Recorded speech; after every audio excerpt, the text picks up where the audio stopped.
Vamos a hablar en este momento respecto a comedores comunitarios, pero especialmente de uno que se denomina Comedor Arcoiris del barrio La Favorita aquí en la provincia de Mendoza. Y para hablar sobre este tema tenemos en comunicación a una persona que ya ha venido y tuve el placer de entrevistarlo hace 2 años aquí en Atardecidos. Estamos hablando de Mauro Ortiz. Mauro, muchísimas gracias por estos minutos. ¿Cómo estás? Hola chicos, ¿cómo andan? ¿Todo bien? ¿Ustedes? Bueno, muy bien, Mauro. contento de tenerte aquí en el programa. Eso le decía a Claudia, Gracias. digo que le pasamos la nota a Claudia de la producción para que más o menos conociera tu trabajo, tu experiencia de vida. Y en un año nuevamente atípico por el COVID-19, ¿cómo se está trabajando en el comedor? Primero que nada, muchas gracias por tenernos en cuenta, por invitarnos al canal. La verdad que este medio de comunicación a nosotros nos sirve muchísimo para las ayudas que podemos llegar a tener a futuro. Con respecto al tema de los comedores, y la verdad que bueno, a tener en cuenta que nadie planeaba la pandemia. Si antes venía medio complicado, antes de la pandemia, digamos que, valga la redundancia, con la pandemia se triplicó. Si antes se le daba de comer a 100 chicos, a 100 niñas pasaron a ser 300 chicos. Wow. Y la verdad es que cada todo más complicado cuando pasa la pandemia, cuando comienza, se corta el merendero por completo. A Norma se le ocurre hacer una olla viajera, con lo poquito que tiene la olla viajera. ¿En qué consistía? ¿Sí? En salir con un carrito, a ir casa por casa al barrio y llevarle su porción de comida. Por- Después de la olla viajera se empezó a hacer viandas, una olla popular, Claro. Sí. porque los padres y la gente que ayudaban no ayudar por el tema de la pandemia, ¿me explico? Sí. Entonces imagínense que se explicó todo, ahora las ayudas están un poco más restringidas, a los chicos se les sigue dando de comer 2 veces a la semana, se les da un almuerzo y unos alfajores, algunas facturitas que hacen en el merendero para que se lleven a la media tarde. Pero ustedes imagínense, de unos 200 chicos, 200 familias, que 2 veces a la semana se le dé una porción de comida y algunas galletitas o factura o algo para que se lleve a la media tarde. Son cosas que no alcanzan. Y recién me decía Norma que si no estábamos preparados para la primera hora, para la segunda ola, no hay recursos. Entonces necesitamos la ayuda.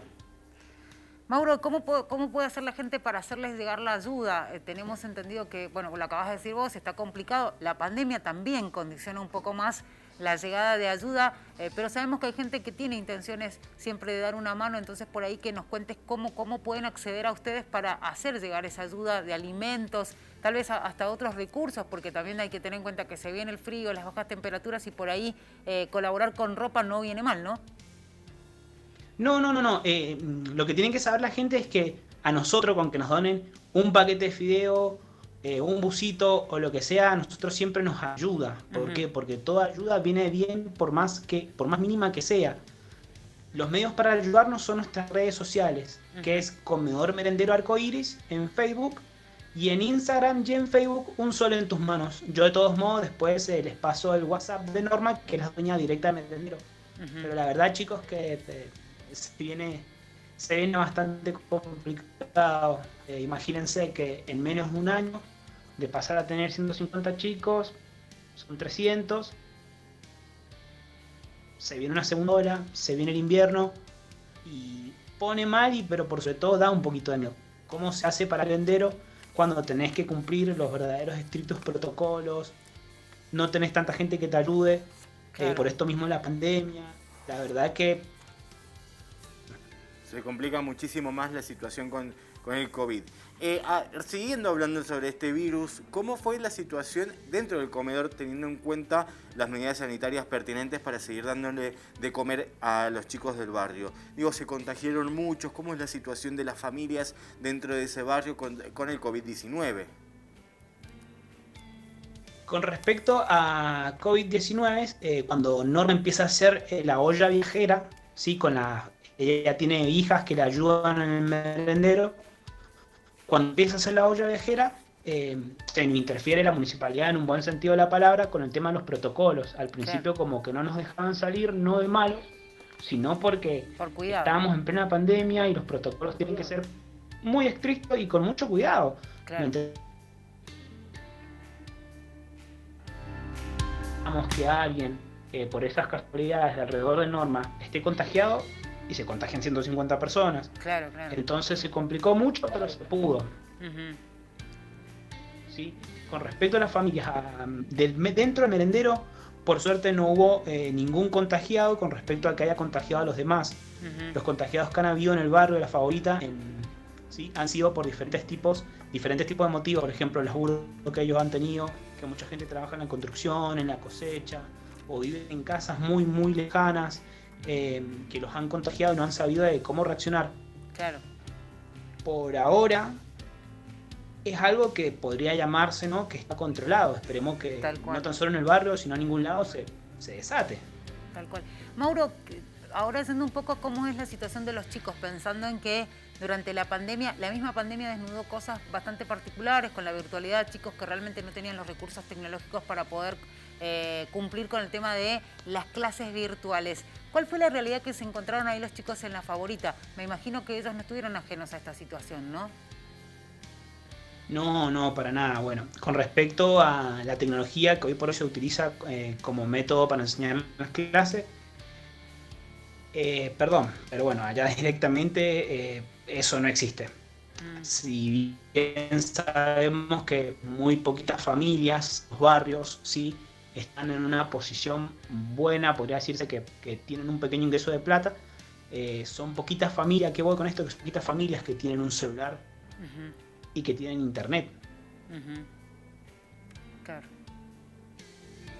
Norman realmente las maestras, en realidad, en este caso, todo por fotocopia a los chicos que no tenían acceso a un internet, acceso al celular, a tecnología, porque imagínense, hay gente que no tiene para comer y no va a tener wifi o un celular con el que pueda conectarse a clase, entonces se manejaban todo a través de fotocopias.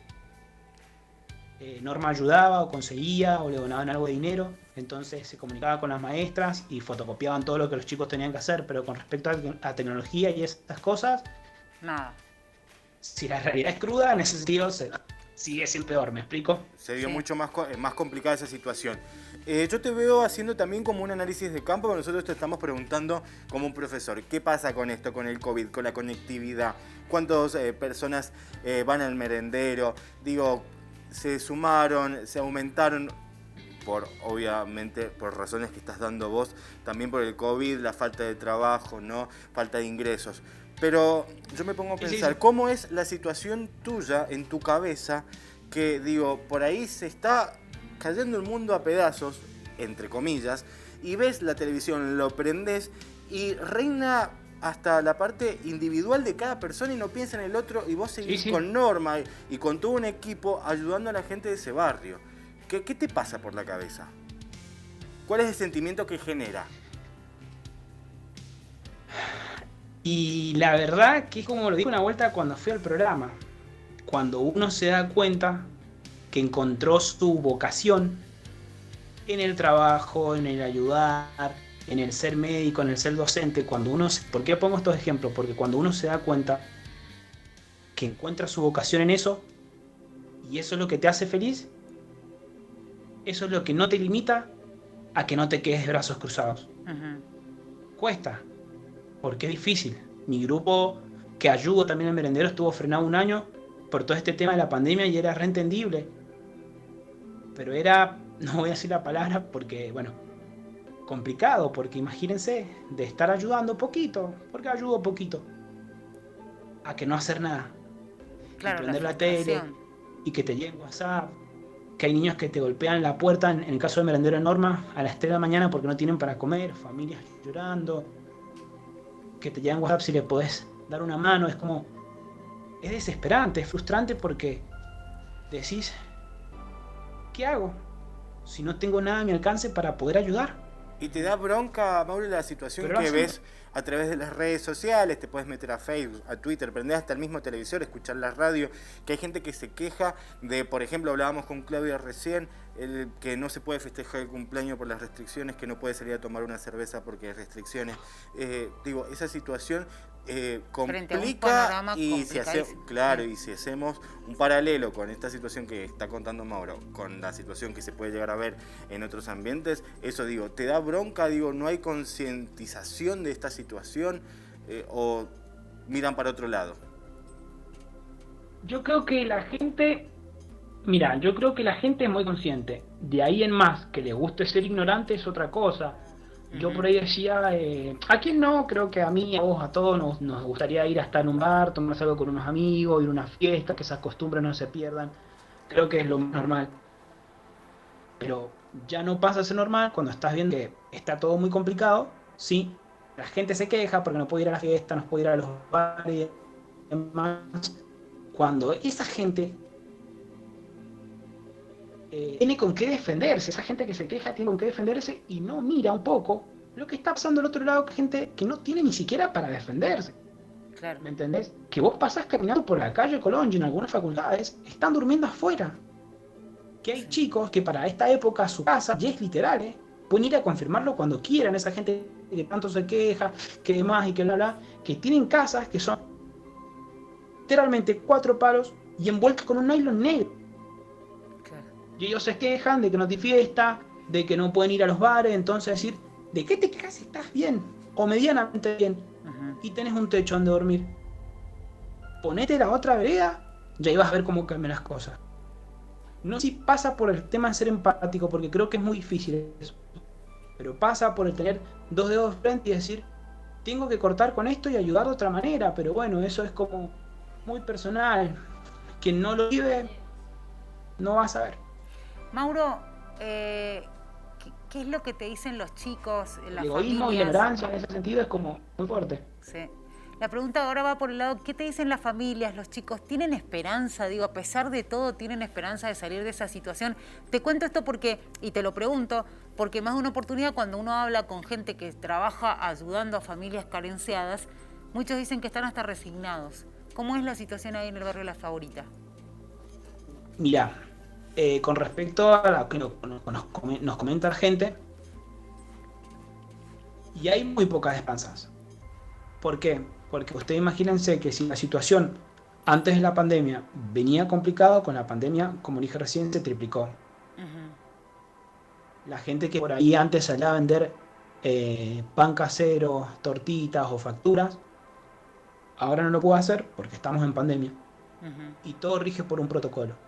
Entonces los comentarios de las familias hacia nosotros, hacia mí, cuando uno va charlando y va preguntando, es como, me da miedo. Estas son las, te hago un resumen de lo que más o menos la mayoría de la gente me dice y uno saca en conclusión. Ha sido esto. Me da miedo porque yo mañana no sé si mi hijo va a tomar aunque sea una taza de té. Y ni siquiera sé si va a tener pan, pero una taza de té. Esa es la respuesta de la gente. Que no saben que si mañana o a la noche van a tener para comer.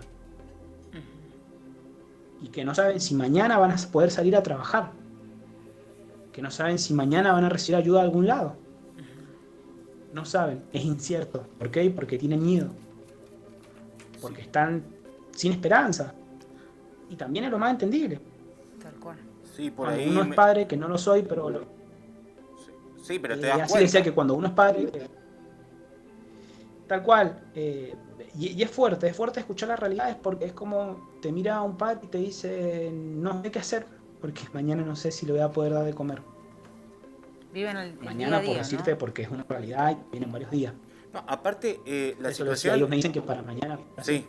Sí. Pero vamos, le digo, la situación, No, yo digo. sé que es complicado no tener laburo, sé que es complicado por ahí que te pongan trabas para progresar, pero ya irte a la cama con la panza vacía y levantarte con la panza vacía, cosa que siempre digo que los que estamos acá delante de la cámara somos privilegiados, Tal cual. ¿no? De tener Tal techo, cual. casa, y ese paralelismo que yo te hacía con el tema de las restricciones, que uno piensa individualmente y no tiene conciencia social.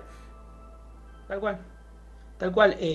Eso, viste, por ahí, como le decía recién, es algo que por ahí me molesta y no tanto porque digo, bueno, no conocen otra realidad que no sea en la que se están quejando, que quieren ir a un bar o a una fiesta o Claro. un boliche, lo que sea. Cuando yo, de hecho, hay mucha gente que a nosotros nos ayuda, que estaba en la otra vereda y dije, bueno, ¿sabes qué? Vení una vez y ayudanos vos desde este punto de vista. Y te vas a dar cuenta que cuando vos llegas a tu casa, tenés casa y tenés por sobre todo un plato de comida.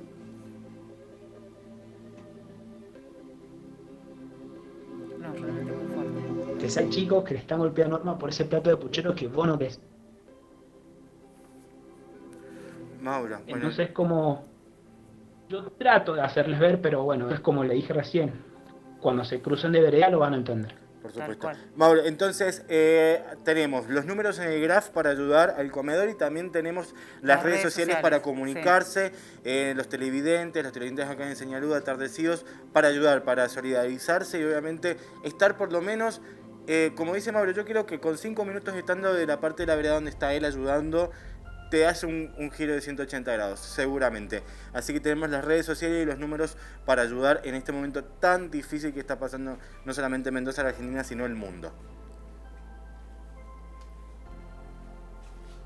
Tal cual. Le quería dar un último mensaje que Sí. es cortito y sé que muchos lo van a escuchar y lo van a entender, que es lo siguiente. Que hoy por hoy la única ayuda para esos merenderos somos nosotros. Gente, chicos, amigos, a todo Mendoza, que somos nosotros. Ok. Vaya y háganlo, que van a ver cómo eso, ese simple acto, cambia todo. Mauro, muchísimas gracias muchísimas por todo, gracias. por estos minutos y obviamente espero que muchos mendocinos vean la nota y se solidaricen con el comedor para seguir ayudando. Que tengas buen fin de semana. Chicos, muchas gracias de verdad por siempre tenernos en cuenta, por siempre invitarnos a esta sección y bueno, Mendoza, ustedes son los que pueden hacer que esto sea diferente y sé que pueden. Muchas gracias chicos, de verdad. Abrazo grande para vos. Bueno, ahí veíamos a Mauro Ortiz, colaborador de un comedor comunitario del barrio La Favorita, el comedor Arcoiris, dándonos una lección, lo vamos a decir así, ¿no? Porque en definitiva es lo que nos da esto de la gente que la está pasando mal y nosotros que debemos tomar conciencia, ¿no? de la situación y además haciendo hincapié en esto, en que en el caso específicamente de ese comedor, como sucede con muchos otros, la única colaboración que tienen es la que viene de los pares, ¿no? Que están en otras condiciones, en mejores condiciones, pero que pueden hacer cambiar la realidad que hoy por hoy atraviesan específicamente en el Arcoiris, ahí en el barrio La Favorita.